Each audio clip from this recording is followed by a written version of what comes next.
All right, it was the kind of game we needed. I thought the first thing that we did coming in this game, our guys were really focused, and we changed our routine of how we got up, got ready for a 12 o'clock game. And you got to really get your eyes open and wake up and get going. Our coaches did a good job. Our players accepted the challenge, and we came out of the blocks. And that's what it takes when you play a 12 o'clock game. We played well.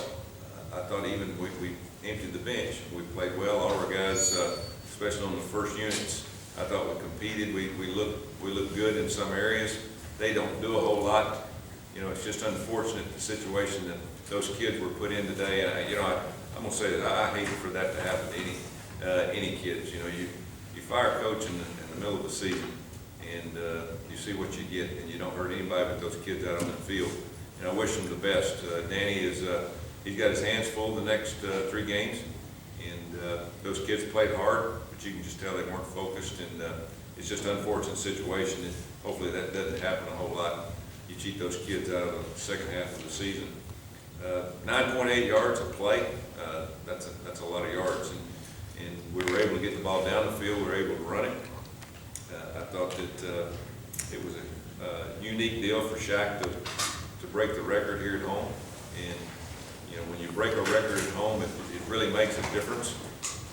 You know, for the families there, the fans get to see it, and as I just told the team, that's a unique deal to happen, to break a record like that that's been around here for a while. So he's got several more games to add on to it. He's going to catch a bunch more. We wanted to get out of the way here at home so he could really relish in the glory here at the Nippert Stadium. Defensively, we played hard. We tackled well. I thought at times we gave up 125 rushing to one player. Most of that was on the second and third team, where we didn't tackle very well, and we had some young linebackers in there that didn't fit their gaps the right way. But again, it's just good to get everybody in there. We rested most of our starters at least a half, and gives us an opportunity now to probably get to work on the next game tomorrow instead of waiting until Monday or Tuesday.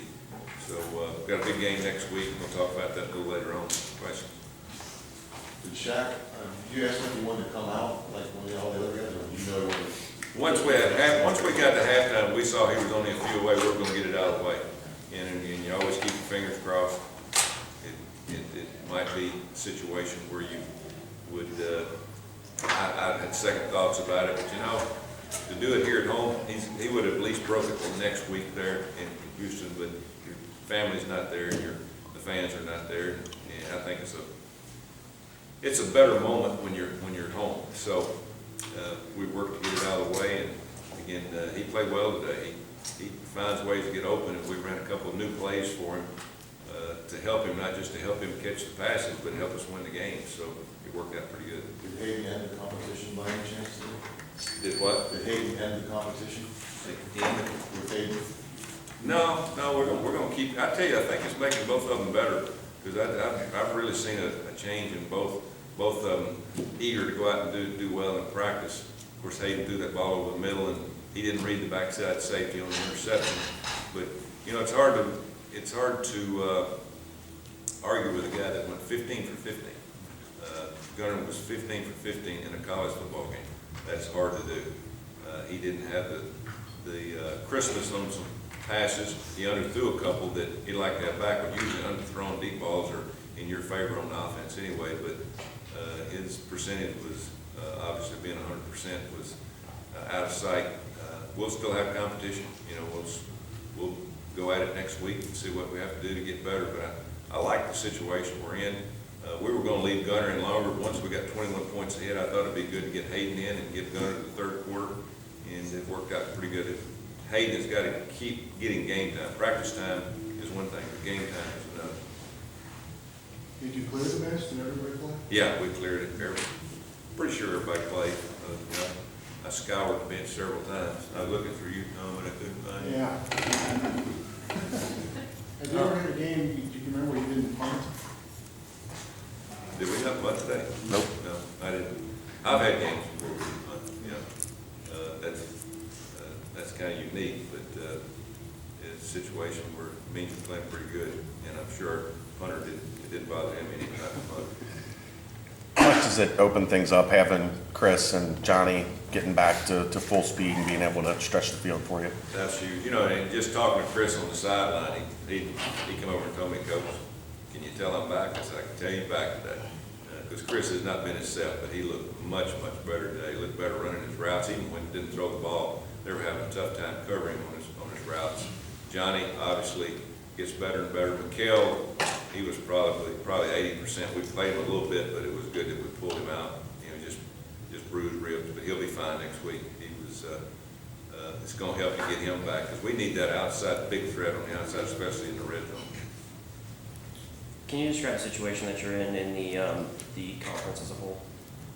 Our situation, what we're in, the situation.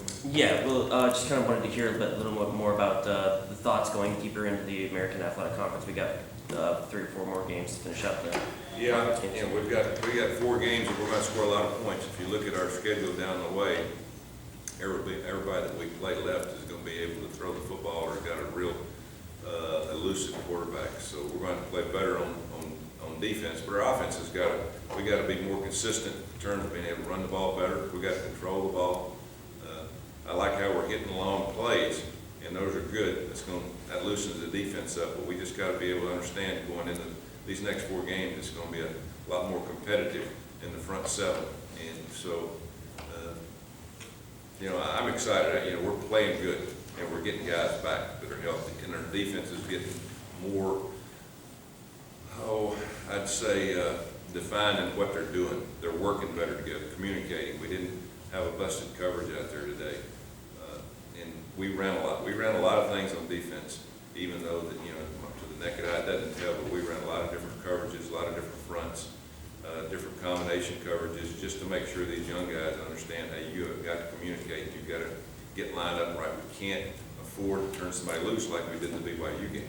I mean, that's a killer. And so these guys have had 4 or 5 games now, and they're not freshmen anymore, and they're getting better at tackling, they're playing more aggressive, and we're not grabbing people on pass interference. You know, we don't lose our confidence. So both sides of the ball, we're playing better than we have all year. We're a better football team, but you know, we're going to have to prove it next week because we're going to play one of the better teams we play all year next week on the road. Is this a chance to kind of erase some of that bad taste from Temple and Memphis, you know, games you feel like maybe you could have or should have won, and now you get Houston, the other undefeated team? Yeah, you never get those back. You know, it always leaves that taste in your mouth. But we had the same thing last year. You know, I don't know, what we lose 3 early, and then we reeled off 7 straight. You know, and we accepted the challenge last year. We got a better football team this year. We're better overall in most areas with depth. So that's going to help. Knowing that we're going to play a top 20 team next week that's got a lot of firepower. You know, and we've had problems every year we play this offense. You know, but it is what it is. You know, we've got to go and play on their turf and see if we can play better. We played last year with a heck of a football against them, and it'll be the same thing this year. I was looking at that UCF team, kind of a sobering reminder of how quickly it can all go away. Yeah. Yeah. You know, it's and most games they've been in this year. Last 2 weeks they've just, you know, something's happened to their psyche. But again, you know what happened this week. They had no focus at all after what happened. So you know, you just hate something like that happens to kids, especially the seniors that are on the team. They'll be gone. What they're going to go through for the next few weeks, that's going to be the remembrance thing of what they went through. They're not going to remember that they were one of the top and best teams in the country a couple of years ago when they beat a good Baylor team in the Fiesta Bowl. But you know, hopefully we can get away from all these things that happen in the midseason and do it the right way. Anything else, guys?